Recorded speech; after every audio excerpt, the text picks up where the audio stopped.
شیخ صاحب د قرباني څاروي نه فایده اخیستل، مثال یو څاروی ما راوړ غوا ده شوده کوي شوده یې څکمه، یا مثال اوښ مې راوړی په هغه سورلی کومه، داسې فایدې د څاروي نه اخیستی شي سړی؟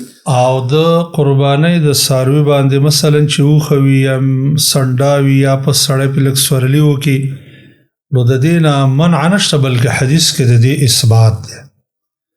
رسول الله صلی الله علیه وسلم یو صحابي ولیدو چې هغې اوښه روانه کړې وه د خپل مهار نه نیوله. نو رسول الله صلی الله علیه وسلم ورته وویله چې ارکبها په دې سور شه که نه.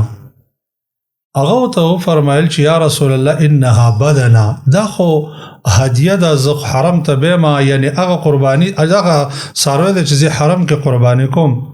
نو نبی علیه السلام ورته بیا وویل چې ارکبها، فقال یا رسول الله انها بدنه، د الله رسول دا خو بدنه ده، زه قربانۍ دپاره حرم کې هدیه حرم ته هدیه کوم. بیا نبی کریم صلی الله علیه وسلم ورته درېیم کرتي وویل چې ارکبها ویحک، خوار شه زه درته وایم چې سورلي پرې وکړه. نو دا دلیل دی په دې خبره چې د قربانۍ د څاروي نه داسې فایده اخیستل جایز دی. د پیو په باره کې شودو په باره کې هم د امام ابو حنیفه رحمه الله نه داسې یو قول نقل دی چې د دې استعمال جایز نه دی. حتی وایي چې د څاروي غولانځ ته به یخې اوبه ورارتې په دې وجه باندې چې دا پی چې د هغه پکې ورک شي جذب شي رالش به نه.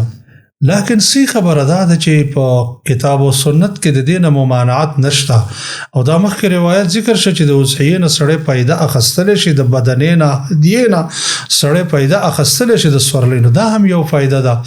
او لویه وجه دا ده چې دا په غولانځ کې پرېښودل څاروي ته ضرر دی، هغه ډېر تکلیف کېږي په دې باندې.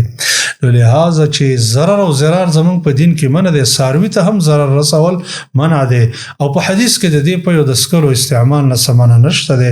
لحاظه د دې پی سره استعمالولی شي، ممانعت نشته. Don't forget to like, share and subscribe Rana Studio Podcast.